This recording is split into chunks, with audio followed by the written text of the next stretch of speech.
Я уверена, что большинство из вас помнят историю Каи, Герды и Снежной Королевы. И я думаю, что если бы Герда выросла и переехала жить в Испанию, то это был бы ее дом.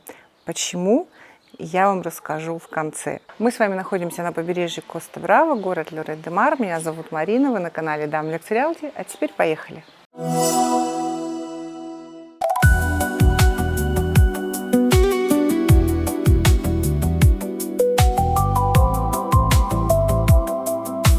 И наш обзор я предлагаю начать с сада, потому что такой сад заслуживает особого внимания. К тому же, зная наши жаркие условия жизни, иметь такой сад – это большая роскошь и большой труд.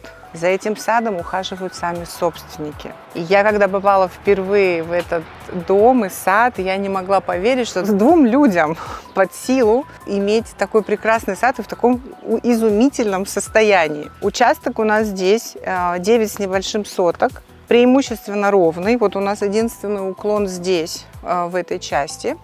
И затем мы переходим на плоскую площадку, где у нас расположился бассейн. Отсюда открывается вид на море. Да, то есть это мы находимся на самом нижнем уровне. Тем не менее, вид на море у нас присутствует. Мы находимся у подножия горы. За нами расположился поселок Рока-Гросса.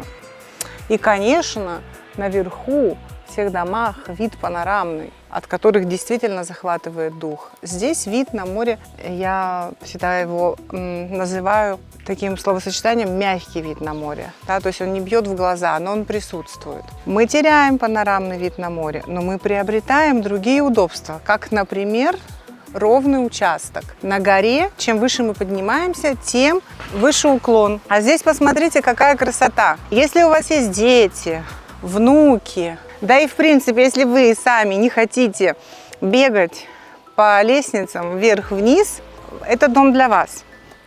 Ну и давайте прогуляемся и внимательно изучим сад. Во-первых, что здесь поражает наш взгляд? Это обилие цветов. Да не каких-то, а роз. И здесь розы представлены, ну, мне кажется, во всех видах и всех цветов. Посмотрите, там есть кустовые розы, но вот это без запаха. Там в начале запаха цитрусовые, да, апельсины, это магнолия, оливка. Что это у нас? Это либо мандарины, либо молоденький апельсинчик. Посмотрите, розы. А вот это что за прелесть? Я думаю, женщины, которые смотрят меня, оценят. Каждый куст, каждая роза, они все разные. Я не знаю, сколько здесь разновидностей и сортов собрано. Посмотрите, как все чисто. Ни травинки, ни былинки. Повторяю, 2 человека ухаживают за садом. Лимоны, лимонное дерево. Мы подошли с вами к краю участка. У нас угловой участок здесь. То есть соседи только с другой стороны дома. Вся эта часть сада, вокруг нет соседей, они только через дорогу, что тоже является большим преимуществом этого дома. Вот по этой дороге вниз мы спускаемся и выходим к ближайшему супермаркету Капрабо. И от него еще минут 5 пешком, и мы на набережной города Лорет-де-Мар. Мы очень близко от центра города, мы очень близко от инфраструктуры. Но мы находимся, несмотря на то, что Лорет-де-Мар – это туристическая столица Коста-Бравы, мы находимся в очень спокойном поселке. Я перед этим разговаривала с хозяйкой дома, и она мне сказала, что здесь никто не сдает свои дома в туристическую аренду. Например, у этого дома нет туристической лицензии. Весь этот микрорайон – это микрорайон для жизни. Здесь люди живут круглогодично, что тоже является плюсом. Вы не чувствуете себя здесь в изоляции. У вас всегда есть соседи, есть к кому обратиться за помощью. Ровные, широкие дороги, очень приличные вокруг здания. Мы можем просто посмотреть на соседние дома. У нас здесь нет заброшенных домов. Все очень прилично, все очень достойно. Тихая, спокойная, размеренная жизнь. И если не знать, что ты находишься в Лорет-де-Мар, который вот он в 15 минутах, ты ни за что на свете не поверишь, что ты находишься в этом городе. Здесь круглый год, повторяю, тихо, спокойно. По этой лестнице мы спускаться не будем. Там находится оборудование для бассейна. Я думаю, это будет интересно только тем, кто приедет уже этот дом покупать и захочет изучить все детально. Не могу пройти мимо роз. Посмотрите, желтые, оранжевая. Вот посмотрите, какая красивая. А вот эти. Я была здесь неделю назад. Конечно, было намного больше. Вот это все, что сейчас уже немножко подвяло, бурно цвело. Посмотрите, какие красотки. Вот она, как они выглядят. Сейчас они уже потеряли, отцветают, потеряли немножко цвет. Посмотрите, какая красота. Нектарин. Я его пропустила. Уже почти готов к употреблению. И кому не хватает экзотики, я же упустила. Кто у нас хороший ботаник, тот узнает. Кто нет, рассказываю. Это авокадо. Посмотрите, какое авокадо. Хозяйка говорит, что в прошлом году у них был какой-то вообще рекордный урожай. Он очень хорошо плодоносит, но именно в прошлом году, может быть, из-за того, что было жарко, было очень много плодов. Они небольшие, не как в тропических странах, но стандартного размера, такого, как у нас продают в супермаркетах. Так что вот собственное авокадо есть. Фруктами вы здесь себя можете обеспечить, себя и всю свою семью. Помимо фруктов, сейчас же очень модно заниматься гардингом. Да, не только сад, но и огород. Дэвид Бекхэм обзавелся фермой и выращивает там не только плодово-ягодные культуры, но вполне себе овощные, лук, чеснок. И здесь, в этой части сада, у нас огород. Мы снимаем, у нас сегодня 29 мая. На зависть всем огородникам. 28 мая. Какие у нас уже огурцы большие. Черешня, томаты, клубника, тыква, а может быть дыня, не знаю. Перцы, томаты. Видите, как их посадили? Эти поспеют раньше, те более молодые. В общем, до зимы в целом у нас здесь свои помидоры могут быть. Еще один апельсин. Груша, вот она уже наливается. Абрикос, вот эти поздние томаты, которые до Рождества. К Рождеству как раз будут свои собственные томаты. Это что у нас? Арбуз. Вот я всегда путаю, это или тыква, или дыня. В общем, напишите в комментариях. Я не очень хорошо поняла. Мандарин. И все это чудо обрамлено, конечно же, розами. Вот на таком небольшом, но ровном участке посмотрите, сколько всего у нас есть. Хотя, чему я удивляюсь? Раньше в Советском Союзе люди на 5 сотках выращивали даже картошку. Здесь, если кому-то не нужна картошка, розы выкорчевываем и картошку сажаем. Ну, красота необыкновенная. Вот это такая красивая, лиловая. И я напоминаю, что такие ухоженные, облагороженные и разросшиеся сады мы, конечно, никогда не встретим в новостройке. С чем я часто сталкиваюсь? Человек хочет новый, только что построенный дом, но чтобы сад был такой.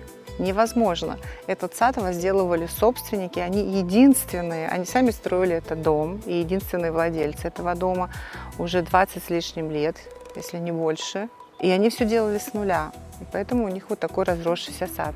Невозможно в новостройке иметь вот такой сад. То есть у нас либо одно, либо другое. Но если вы хотите новостройку, вы дом построите, сад вы потом постепенно, он у вас также разрастется и будет радовать ваш глаз. Если вы не хотите ждать, и для вас сад важнее, значит, правильно, мы ищем вторичное жилье и просто делаем там ремонт на свой вкус. Друзья мои, но здесь есть нечто такое, что за 22 года работы, я вам клянусь, я не видела ни разу. Закрываем глаза, а теперь посмотрите. Орхидеи, Я впервые узнала, что есть сорт орхидей, именно вот этот. Они бывают еще розоватого оттенка и зеленого. Это орхидеи, которые прекрасно чувствуют себя в нашем средиземноморском климате и растут на улице. Не дома, где-то там в горшочке. И эти орхидеи здесь везде. Вот куст. Посмотрите, вот тут. На террасах у хозяйки стоит. Причем она мне сказала, размножаются они очень просто. Берешь, отсоединяешь небольшой кусочек и пересаживаешь. И они разрастаются. И зимой не надо их никуда в дом заносить, укрывать, как-то прятать. Они прекрасно переносят нашу испанскую зиму. Хотя орхидея, казалось бы, тропический цветок. Но посмотрите, какая красота. Вот первый раз, это первый дом, в котором я встретила живые орхидеи в саду, на улице. Но прежде чем мы пройдем в дом, хочу показать вам эту террасу.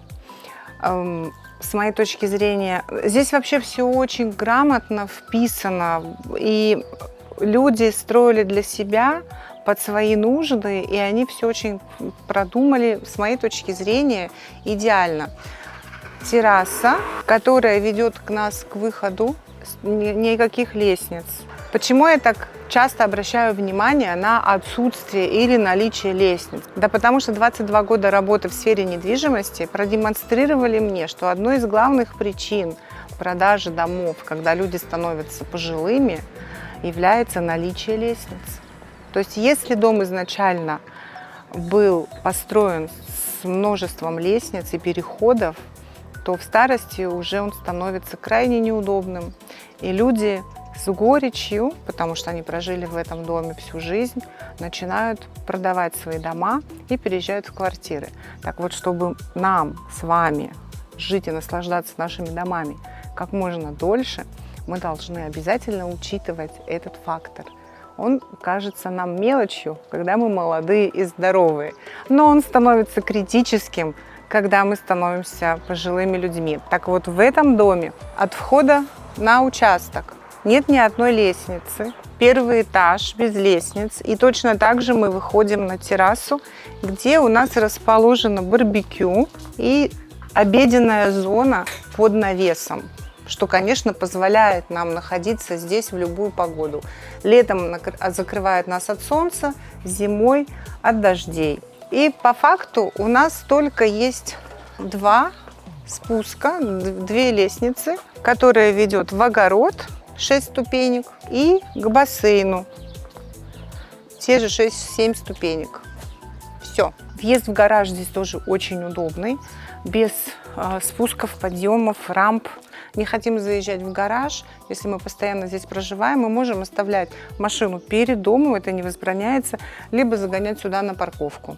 И как вы видите, все удобно, все на одном уровне. Ну что, друзья, приглашаю вас в дом. В этом доме люди живут постоянно, поэтому есть личные вещи, возможно, не все в идеальном порядке с вашей точки зрения. Прошу отнестись к этому с уважением. Все-таки люди пускают нас в свой дом. Итак, при входе мы попадаем в прихожую. Она небольшая, она компактная, но если кому-то, опять же, захочется сделать его более современным, здесь не несущие стены можно объединить, и мы при входе будем попадать сразу в гостиную. Мы с вами в гостиной-столовой, небольшая, компактная, все зонировано, каминная зона и для просмотра телевидения. Мы помним террасу, которую я вам показывала перед этим. Вот отсюда мы можем сразу выйти на террасу. И есть вид на море.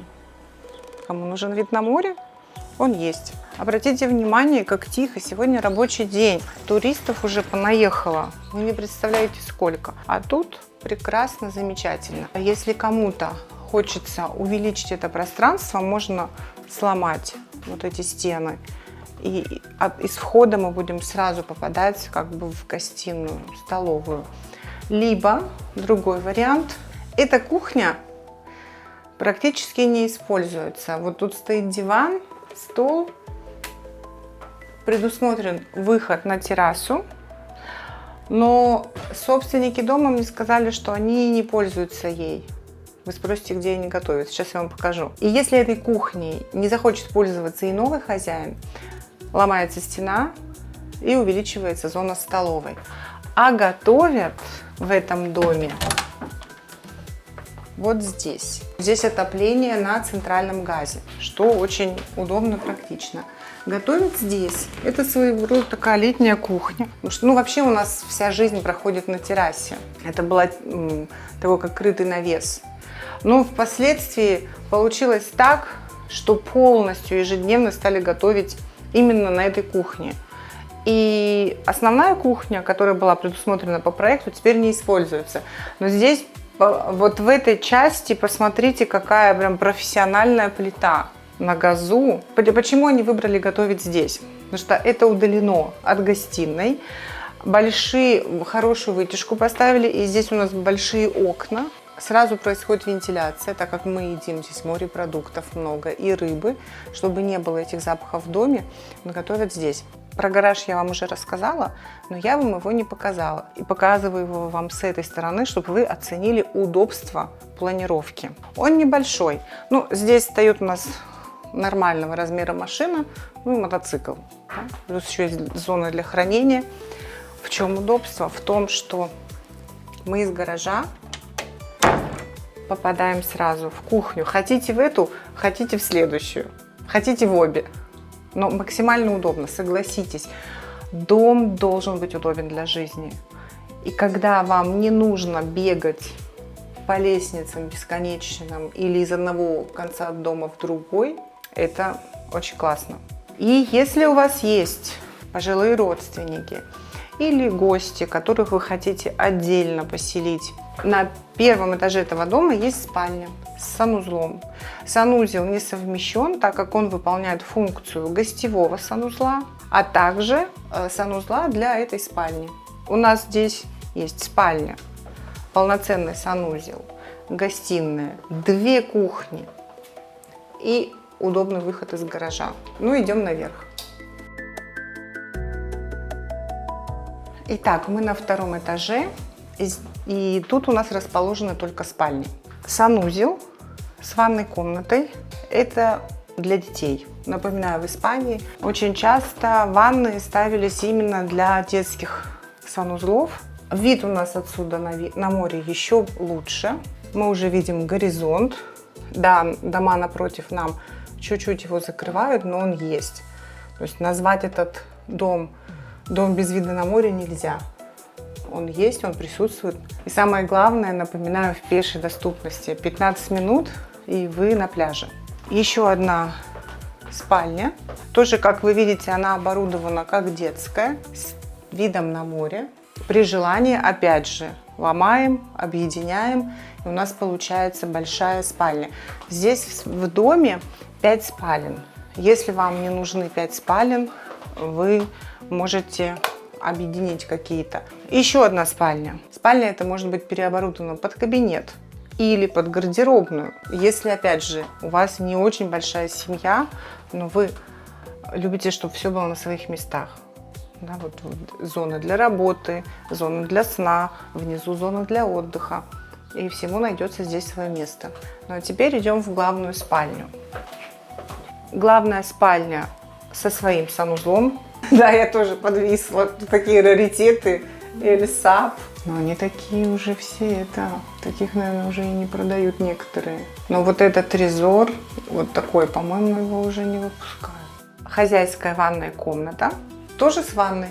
В данном случае не только детей радуют ванной, но и взрослых.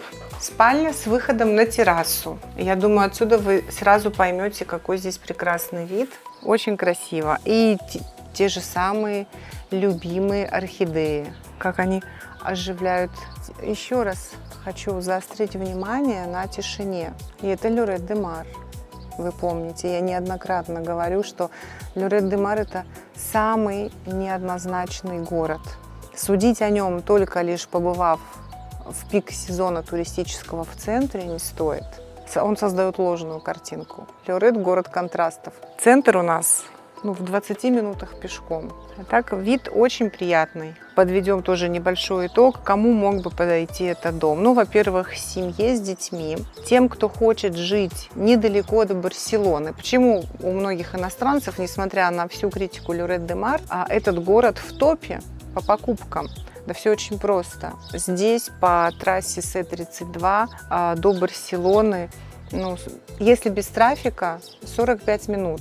Вот я лично за 45 минут я доезжаю до Пасео-де-Грасия, до центра, если нет трафика. Если есть трафик, час – это вот потолок. Именно из-за этого большинство иностранцев, кто хочет быть как-то связан с Барселоной, ездить туда, посещать ее культурные мероприятия, спортивные мероприятия, они выбирают Lloret, потому что Lloret дает привилегию купаться и загорать на пляжах Коста-Бравы, а море здесь самое чистое, кто бы что ни говорил, и лучшие пляжи они здесь, но при этом вы всегда можете выехать до Барселоны, 30 минут на машине до Жироны, где-то час езды с небольшим до Франции. Примерно мы посередине находимся. Прекрасный, идеальный вариант. Ну и самое главное, дом добротный, он не современный, но он качественно построен для себя. Поэтому здесь нет ни влаги, ни сырости. Он прослужит вам еще много-много лет. Ну а освежить его, обновить и сделать более современным – это дело 2-3 месяцев ремонта. И у вас получится прекрасный, современный в этом случае дом с видом на море в пешей доступности до пляжа и в час езды от Барселоны. Ну и сколько же стоит все это удовольствие? 975 тысяч. Все подробности и технические характеристики этого дома в ссылке в описании. Но для тех, кто любит путешествовать по миру, я напоминаю, что примерно 25 минут от Lloret-de-Mar находится аэропорт города Жирона, куда вы можете улететь в любую точку Европы. Это, конечно, не аэропорт масштаба Барселоны, но если вам хочется попутешествовать по близлежащим основным городам Европы, Брюссель, Париж, Лондон и другие крупные города, вы спокойно можете это сделать из Жироны. Не обязательно для этого ехать в Барселону. В целом, это преимущество не только Lloret-de-Mar, а всей Коста-Бравы. Поэтому, друзья мои, если вы еще в раздумьях, где же вам приобрести недвижимость в Испании, не проходите мимо Коста-Бравы. Я думаю, вам здесь будет очень комфортно и понравится. Вы помните начало нашего видео? Я сказала про Кай и Герду. И если бы Герда выросла и переехала жить в Испанию, это был бы ее дом. Я думаю, вы догадались, почему. Правильно, из-за роз. Тот, кто хорошо помнит сказку, наверняка сразу догадался об этом. Но кто не помнит, напоминаю. Кай и Герда выращивали розы в деревянных ящиках на своих балконах. Роза была символом их дружбы, и именно песенка о розах растопила застывшее сердце Кая. И когда я попала в этот дом, у меня первая ассоциация, которая возникла, была именно с этой сказкой. Хотя вроде бы казалась сказка про снежную королеву, а не про цветущие розы. Но у меня возникла такая ассоциация. Если вы со мной согласны или не согласны, пишите в комментариях. Ну, а я буду с вами прощаться. С вами была Марина, вы на канале Дамлекс Realty. Если у вас остались вопросы, пишите. Мы готовы провести вам визит в любом формате, как онлайн, так и офлайн. Ну, а если вам нужна помощь и консультация в подборе недвижимости на побережье Коста-Бравы или Барселоны, вы знаете, куда обратиться. Ну, а если у вас есть друзья, которые ищут подобный дом или в целом интересуются недвижимостью в Испании, пересылайте им это видео. Пусть они узнают о нас и обращаются к нам. Да, не забывайте нажимать на колокольчик, ставить лайки. И до новых встреч. Пока-пока.